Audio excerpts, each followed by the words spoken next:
quero agradecer a Elba pelo convite, agradecer vocês pela confiança. Estamos juntos, né? Se tem uma coisa que esse tempo tem nos ensinado é que a gente não consegue fazer nada sozinho, que a gente precisa de ajuda. E toda ajuda é muito bem-vinda. Todo mundo tem algo a receber e tem algo a dar, né? E todo mundo aqui está nesse mesmo nível de humildade para receber aquilo que nós temos para receber nesse tempo, e também temos muito conteúdo aqui para compartilhar, e eu creio que futuramente eu posso estar aqui nessa sala recebendo também algo de vocês que estão aí, seja uma dona de casa, seja alguém com muitas graduações, com certeza tem experiências para compartilhar, e eu fico grata e feliz por estar aqui com vocês nessa tarde, viu? Amém. Eu orei a Deus e pedi uma direção. Eu estava com uma palavra no meu coração para compartilhar com vocês, mas domingo na igreja, Deus falou muito comigo aqui através de uma passagem, e eu trazendo ela para a minha vida prática do meu dia a dia, eu resolvi mudar e conversar com vocês um pouquinho sobre essa passagem e os princípios e as lições que ela traz para a minha vida hoje, nesse tempo que eu estou vivendo, principalmente nesse ano de pandemia. É sobre Jabes, está lá em 1º livro de Crônicas 4, 9 e 10, tá? Quem tiver a Bíblia, quem não for evangélico, a Bíblia católica também tem essa passagem, tem nos seus aplicativos aí do iPad ou do telefone, do smartphone, e você vai poder acompanhar, né? Porque você é de outra crença que você não vai poder participar também desse momento. Então, ali no 1º livro de Crônicas 4, versículos 9 e 10, diz assim: Jabes foi o homem mais respeitado da sua família. Sua mãe lhe deu o nome de Jabes, dizendo: muitas dores o dei à luz. Jabes orou ao Deus de Israel: abençoa-me, aumenta as minhas terras, que a tua mão esteja comigo, guardando-me de males, livrando-me de dores. E Deus atendeu o seu pedido. Alguns tradutores dizem que esse nome significa com muitas dores o dei à luz, ou gerado com dor, ou deserto, aquele que causa sofrimento. O nome dele era ligado a essa questão, né, da dor, do sofrimento. E eu extraio algumas lições aqui desse texto que eu quero compartilhar com você, que está trabalhando, que está na lida, que está no dia a dia, que está vivo nesse tempo. Porque a primeira coisa que a gente precisa entender é que se Deus está deixando a gente viver nesse momento, nesse tempo e nessa geração, Deus tem um propósito com isso. Deus tem algo com isso. A gente não está aqui por acaso. Uma coisa que Deus já saltou os meus olhos assim quando eu li, é que coisas preciosas, histórias preciosas, elas são geradas com dor. Sabe, a gente não faz nada na vida sem esforço.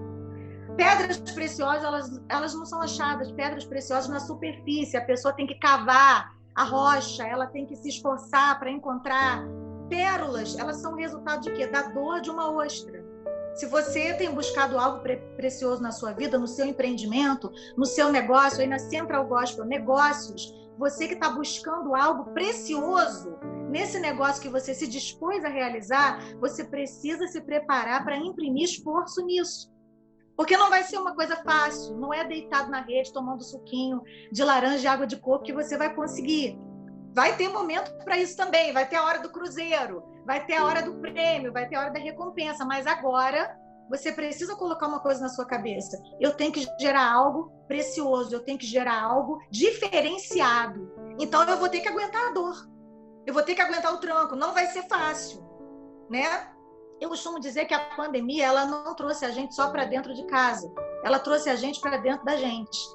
Eu não sei você, mas eu aprendi a ser mais gente nesse tempo. Eu tive que voltar para práticas que eu havia abandonado, tipo arrumar minhas gavetas, sabe? Colocar os meus sapatos em ordem, tirar o lixo, colocar a minha casa em ordem, e a minha casa interior também, a minha vida, priorizar o que é prioridade, o que é mais importante, abrir mão daquilo que realmente estava sobrando na minha vida. Então eu te pergunto assim, o que é essa crise que você está vivendo, essa pandemia que está sendo uma crise mundial e é inevitável, é inegável, o que essa crise te trouxe de bom? O que você fez de bom nesse tempo? Eu considero que a Central Gospel Negócios é algo de bom que apareceu na crise. Vocês concordam comigo? Que é algo de bom que foi gerado para que a gente possa fazer algo com isso que está acontecendo. Porque não é só o que eu estou vivendo, mas o que eu vou fazer com isso. E a gente que conhece a palavra de Deus gosta de usar esse versículo, eu acho que ele é muito apropriado, de Romanos 8:28. Todas as coisas, nós sabemos que todas as coisas cooperam juntamente para o bem daqueles que amam a Deus, que são chamados segundo o seu propósito. Então, há um propósito. Nesse momento, há um propósito na sua vida, no seu chamado, até no seu trabalho, nisso que você está realizando de relevante, porque o que você vive não tem a ver só com você, tem a ver com uma gama de coisas, com uma quantidade enorme de pessoas, você talvez seja o provedor do seu lar, então você tem um propósito que é sustentar a sua família, e você precisa realmente imprimir esforço, sabe, aguentar a dor, da crise, aguentar o tranco, para conseguir seguir em frente. Deus conta com esses guerreiros. A segunda coisa que eu aprendi aqui nesse texto, e que eu quero compartilhar com vocês, que eu trouxe para a minha vida pessoal, foi que apesar de Jabes ter sido gerado com dor, né, a ponto dele ter recebido um nome que tinha a ver com a dor que a mãe teve no sofrimento do seu parto, ele foi mais notável. Ele foi mais notável do que a sua dor, ele foi notável na sua trajetória. Se você ler todo esse capítulo aí de Crônicas, você vai ver que ele só fala de genealogia. A gente está vivendo um tempo em que só se fala de quê? De pandemia, de crise, de doença. Você liga a TV, só se fala em morte, é obituário, não é noticiário. Mas alguém se levanta no meio dessa mesmice, no meio dessa rotina, e cria algo diferenciado do qual você pode fazer parte. E você pode mudar a sua história e a história de muitas pessoas que você influenciar. A minha pergunta é, você vai ficar conformado com a maneira como as coisas estão acontecendo ao seu redor ou você vai ser notado no meio da crise? Se você quer ser notado, ou seja, notável, no meio de uma história monótona, onde só se fala em morte, em perdas, e eu sei que isso é uma realidade, e eu lamento muito por quem perdeu pessoas, eu não estou aqui insensível a isso, eu sei o que é perder alguém, e é horrível, e é uma dor insuportável, mas eu quero dizer para você que no meio de todas essas perdas, no meio de toda essa crise, Deus pode fazer com que você seja notável, mas você precisa querer, você precisa se posicionar para que isso aconteça. E Jabes fez isso, sabe? Ele não tomou a forma da sua dor, ele não se conformou. E aí entra outro versículo que a gente conhece de voz salteado, pelo menos os que são crentes aqui, que é Romanos 12:2. Não se conformem, não se amoldem, não tomem a forma, o padrão desse mundo, mas transformem-se pela renovação da sua mente, para que vocês sejam capazes de experimentar a boa, perfeita, agradável vontade de Deus. Qual é a vontade de Deus? É que a gente seja feliz, é que a gente seja abençoado. Claro que é. Eu vim para que tenham vida, e vida em abundância. O que Jabes fez? Ao invés de ele ficar conformado com a crise ao redor instalada, ele disse, abençoa-me, Senhor. Quando ele está dizendo isso, ele está dizendo, eu sei que eu estou autorizado a prosperar, porque ser abençoado é ser autorizado a prosperar. Se eu já tenho essa autorização de Deus, então eu vou seguir nessa direção. Eu quero dizer para todos vocês aí que estão me ouvindo, eu não consigo ver a carinha de todos, que já existe uma autorização para vocês prosperarem. Já existe. Essa autorização já foi dada por Deus, então faça a sua parte. Faça a sua parte. Lá em Deuteronômio 25:4 tem uma lei que diz assim, ó, deixa o boi comer enquanto ele trabalha. Não amordace a boca do boi que trabalha. O que ele está dizendo? Cara, deixa o boi ser feliz, porque ele está trabalhando, ele está fazendo algo de relevante. Então ele precisa, se ele quiser comer alguma coisa, se quiser beliscar alguma coisa quando trabalha, sabe? Ele não pode ser amordaçado, ele precisa estar livre para fazer aquilo que ele foi chamado para fazer. E você também precisa estar livre para viver a sua melhor versão enquanto você desempenha a sua função. Porque você tem que estar inteiro para desfrutar daquilo que você vai colher, que é fruto do seu trabalho digno, justo. Deus quer que você seja abençoado, prospere, seja feliz, mas esteja vivo para desfrutar disso. Eu sempre digo isso para as pessoas. Se eu tenho que sofrer o que eu tenho para sofrer, se eu tenho que chorar, se eu tenho que viver as lutas que eu tenho para viver na vida, tudo bem, eu vou viver intensamente cada um desses momentos, mas eu vou seguir acreditando que lá na frente, quando eu desfrutar de algum momento bom, de algum momento de alegria, eu vou estar inteira, eu vou estar íntegra. Então é preciso que a gente tenha prazer naquilo que a gente faz. Eu quero incentivar você a não apenas trabalhar porque você tem que trabalhar, mas trabalhar com alegria, entendeu? Trabalhar com gozo, sabe? Sabendo que aquilo que você está fazendo, ele tem uma relevância para você mesmo, para os outros ao seu redor e até para Deus. O pastor Silas, ele fala uma coisa que eu guardo sempre, eu sempre digo nas minhas mensagens, que Deus, ele faz tudo o que ele tiver que fazer. Ele move céus e terra naquilo que não cabe a nós. Mas naquilo que cabe a nós, ele não vai mover uma palha. Isso é nossa função, né?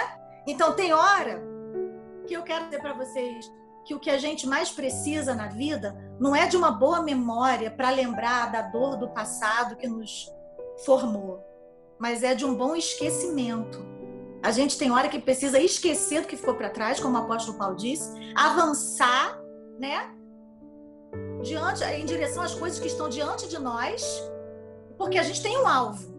Claro que o nosso alvo, ele não está só aqui nesse plano. Nós que somos evangélicos, cremos nisso, que a nossa vida não se resume a esse plano material. Nós temos uma vida espiritual eterna, nós temos alma. Essa alma é eterna, né? O nosso espírito vai voltar para Deus que o criou. Mas enquanto nós estivermos aqui, é com a gente, porque os céus são os céus do Senhor, mas a terra Ele deu para nós. E a gente precisa viver intensamente cada momento que Deus nos dá. Então eu tenho um conselho aqui para você. Mude a sua forma de descrever as coisas que te acontecem. E eu vou até trazer aqui uma experiência muito pessoal minha que eu vivi. Foi quando eu cheguei numa loja em Natal e uma mulher chegou para mim e falou: você é a mãe que perdeu o filho.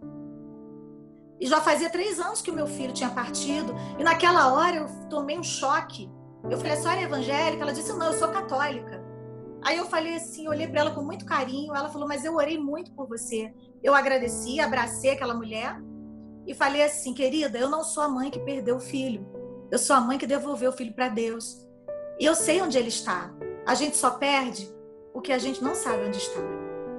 É a forma nova que eu encontrei de contar uma história triste. Por quê? Porque eu não vou passar o resto da vida sendo definida pela dor que eu vi. Eu prefiro ser definida pela dor que eu venci.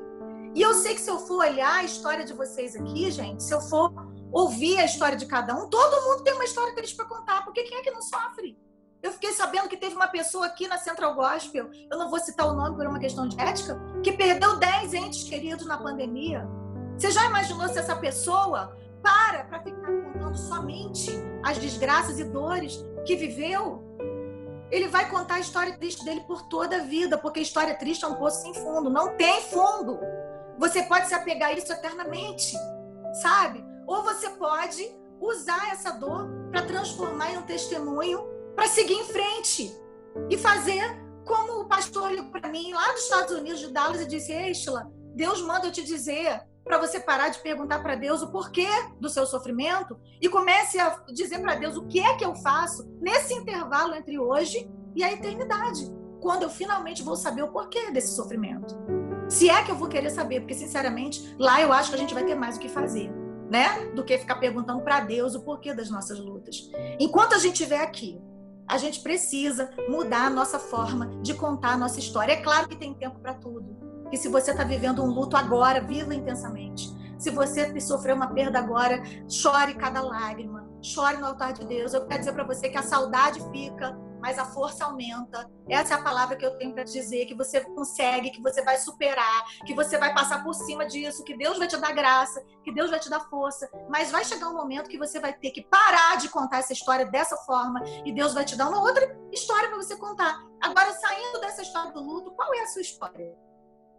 O meu convite para você é: para de contar a história triste e avança. Segue em frente, agarra a oportunidade que você tem. O que você tem na mão hoje? A Central Gospel Negócios está sendo oferecida para você como uma oportunidade, então abraça essa oportunidade, dá o seu melhor e muda a sua história. Muda a sua história, sabe? Porque Deus vai fazer a parte dele, mas a sua quem vai fazer é você. Outra coisa que eu espero, que eu quero passar para você com propriedade, porque eu vivi, mude a forma como você se define. Mude, sabe? As pessoas me veem cantando que o milagre sou eu, e muitos pensam que isso é uma frase de efeito. Algumas pessoas disseram que eu neguei o luto. Deixa eu esclarecer aqui para vocês, nessa reunião mini, petit comitê que a gente está fazendo aqui, eu não neguei o luto, e eu vivi cada momento dele, vivi mesmo, intensamente. Quem trabalhou perto de mim sabe, inclusive psicólogos, mas eu recebi essa frase como uma revelação de Deus no momento de dor, porque foi a única maneira de eu continuar viva. Quando Deus disse para mim, dessa vez, o milagre não, Mateus, o milagre é você, conviva com isso. Conviva com isso. E aguente essa verdade, aguente o meu não. Aguente a minha resposta, porque você vai ter graça para suportar a minha resposta, que dessa vez pode parecer negativa, mas para mim é um sim, porque para Deus foi sim. Deus disse sim para o Mateus na eternidade e disse não para a minha convivência com ele aqui. Às vezes Deus diz não para nós, mas no não de Deus tem uma porta aberta. Sabe, eu vi nisso uma oportunidade de abençoar outras vidas, de escrever novas canções, de escrever livros e de continuar seguindo em frente. E eu convivo com essa saudade, com a graça de Deus. Mas agora eu me defino da seguinte forma: o milagre sou eu. E você também é um milagre dentro da sua perspectiva de vida. Você também é um milagre dentro da sua história de vida, sabe, dentro da sua realidade. Levando em consideração as perdas que você viveu, os abusos que você sofreu, as oportunidades que você não teve, as faculdades que você não fez, ou aquelas que você fez, mas se frustrou com elas, ou os relacionamentos falidos, sabe? Ou a falência da empresa, as coisas que você viveu na vida. O milagre é você. Para pensar na sua história. Você que está me ouvindo aí, você que está vendo a minha cara nessa telinha aí, eu não consigo ver todos os rostos, mas você está me vendo. Eu sou um milagre, mas você também tá? E eu não estou dizendo isso para você ficar com pena de mim. Eu estou dizendo isso para você entender que assim como Deus tem feito na minha vida, Ele vai fazer na sua, na área em que você atuar. E eu quero liberar essa palavra aqui sobre você. Em quarto lugar, eu quero te incentivar a acreditar no potencial que a crise tem de te fazer crescer. Olha o que Jabes disse, esse que foi notável no meio de uma lista de genealogia. O cara, Deus conta a história do cara no meio de uma lista onde só tinha genealogia. Para tudo para contar a história dele, que ele merece destaque. Ele chega e diz assim: aumenta minhas terras, Deus, amplia as minhas fronteiras. Ou seja, me dá novas ideias, me ensina a prosperar, porque autorizado eu já estou.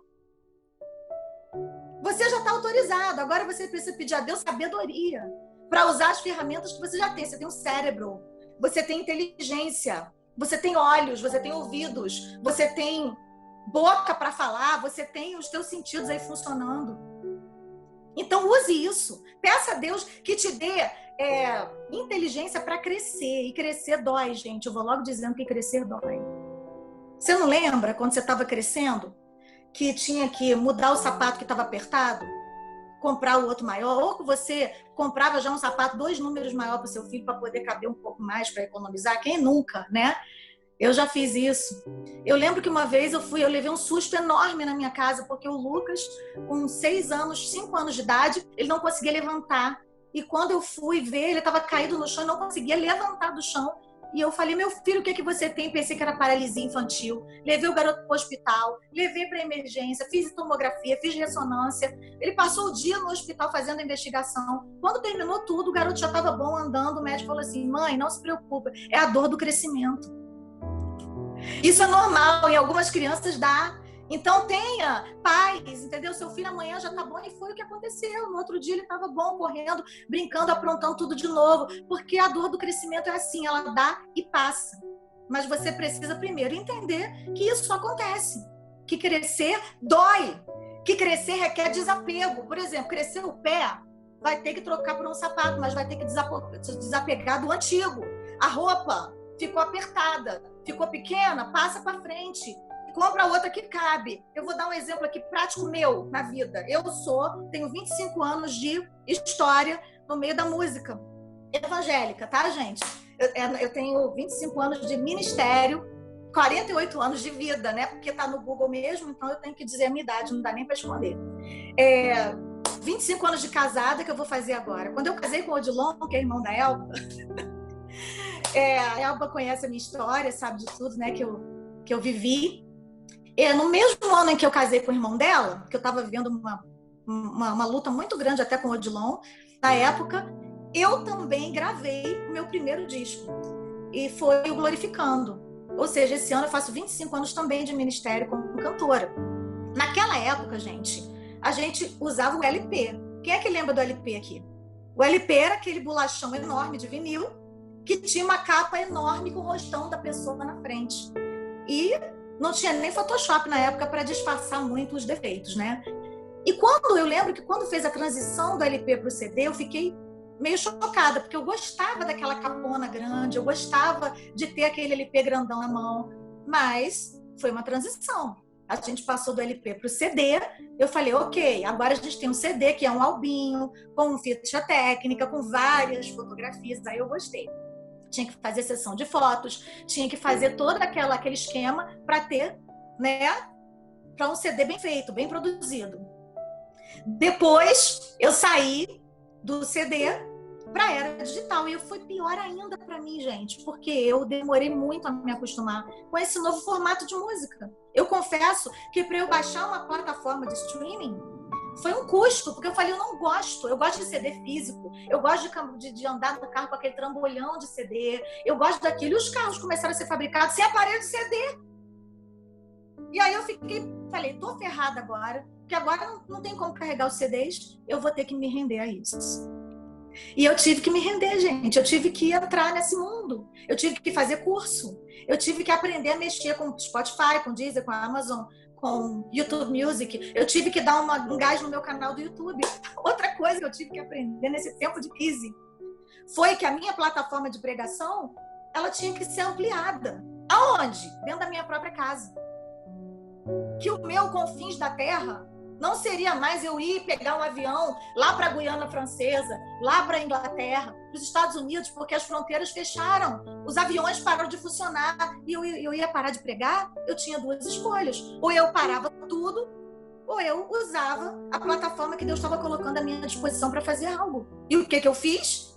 Eu dei um gás no meu canal do YouTube, pedi ideias, sentei com pessoas que conheciam do negócio, perguntei o que fazer, pedi ajuda aos amigos, sabe? Porque se tem uma coisa que pelo menos as redes sociais nos dão, é a capacidade de a gente estar perto das pessoas que estão longe, né?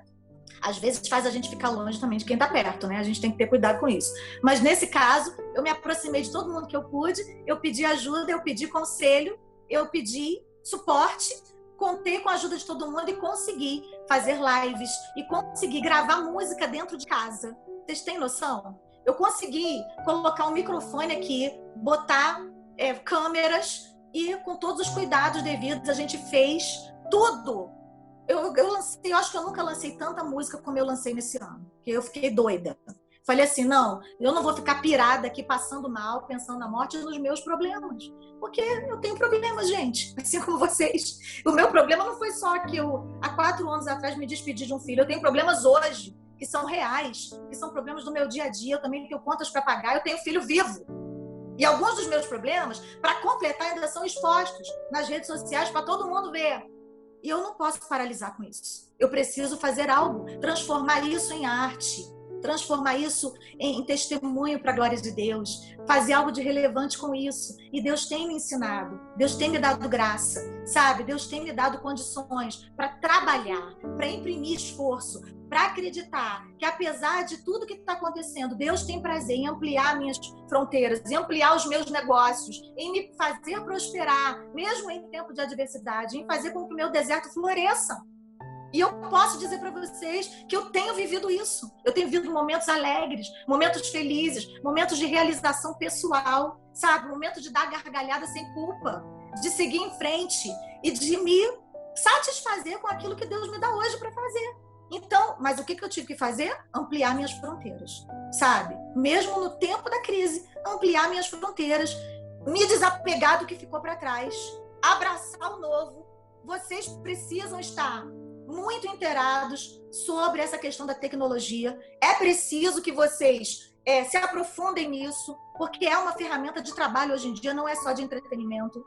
Seja você jovem, seja você mais velho, entenda que seu Instagram, seu Facebook, seu WhatsApp, seu canal do YouTube, o que quer que você tenha, não é só para você ficar vendo o Felipe Neto falar, não é só para você ficar vendo série da Netflix, não é só para você ficar vendo nem mensagens de pregação, que são maravilhosas, mas que tem o seu momento, mas não é o dia todo. Você precisa fazer curso, você precisa mergulhar dentro da área que você se propôs a trabalhar, você precisa anotar boas ideias, você precisa usar todas essas ferramentas para divulgar o seu trabalho, para compartilhar nos seus grupos de WhatsApp o seu trabalho, o que você faz. A Central Gospel Negócios, essa empresa que é multinível, ela tem que ser compartilhada, e o WhatsApp é a melhor maneira de você fazer isso. Os seus grupos de direct, você pode criar grupos de direct no Instagram, você sabia disso? Que no Instagram, você tem como fazer no seu direct do Instagram vários grupos de 30 pessoas. E ali você pode compartilhar o que você quiser com aquele grupo específico. Eu estou falando isso aqui para vocês porque tem gente que não sabe disso, né? Eu não sabia disso até pouco tempo. E olha que eu estou nesse mercado aí há anos. Então, amplie as suas fronteiras. Entenda que a crise é uma oportunidade de crescimento para qualquer pessoa. Quinto lugar, faça a sua parte com excelência. Mas jamais esqueça que existem coisas que só Deus pode fazer por você. Eu queria encerrar dizendo que é muito importante para você, seja de qual for, seja de qual religião você for, né? Eu não sei qual é a sua religião aí, você que está aí fazendo parte dessa reunião de Zoom, mas nós acreditamos num Deus soberano que está acima de tudo, que está acima de todos, que Ele é o Criador dos céus e da terra, e a gente acredita na proteção de Deus, na intervenção sobrenatural de Deus em tudo aquilo que a gente faz. A gente não é espiritual só quando está na igreja, tá? A gente não é espiritual só quando a gente está na igreja adorando a Deus. A gente é espiritual principalmente quando a gente está no trabalho. Porque é aqui que a gente tem que exercer o que a gente aprende lá. É aqui que a gente tem que ser exemplo. É no trabalho que a gente vai mostrar o que aprendeu na igreja, na maneira como a gente trata as pessoas, na maneira como a gente trata os funcionários, na maneira como a gente reage às nossas lutas e adversidades, na maneira como a gente lida com o dinheiro, se é com honestidade, se não é, na maneira como a gente cumpre com as coisas que a gente promete. Então, é nessa hora que a gente é espiritual, não é na hora que está a igreja, o louvor tocando, a coisa mais linda, o pastor trazendo uma palavra inspirada da parte de Deus, ali todo mundo é crente. Ser crente ali é fácil, amados. Agora, ser crente aqui, na Central Gospel Negócios, quando o patrão não está vendo o que você está fazendo, quando você tem que trabalhar, mas você está prestando contas, primeiro a Deus que está vendo, e depois aos outros. É isso que você precisa entender. Que o maior beneficiado naquilo que você faz não são as pessoas ao seu redor. É você mesmo. É você mesmo. Então você precisa entender isso. Não ignore o poder e a presença de Deus todos os dias da sua vida naquilo que você fizer. Tudo o que tiver a mão para fazer, faça conforme as tuas forças, diz a palavra de Deus. Faça, imprima esforço, energia, alegria naquilo que você for fazer. Porque se você agir dessa forma, você vai ser bem-sucedido, não tem como.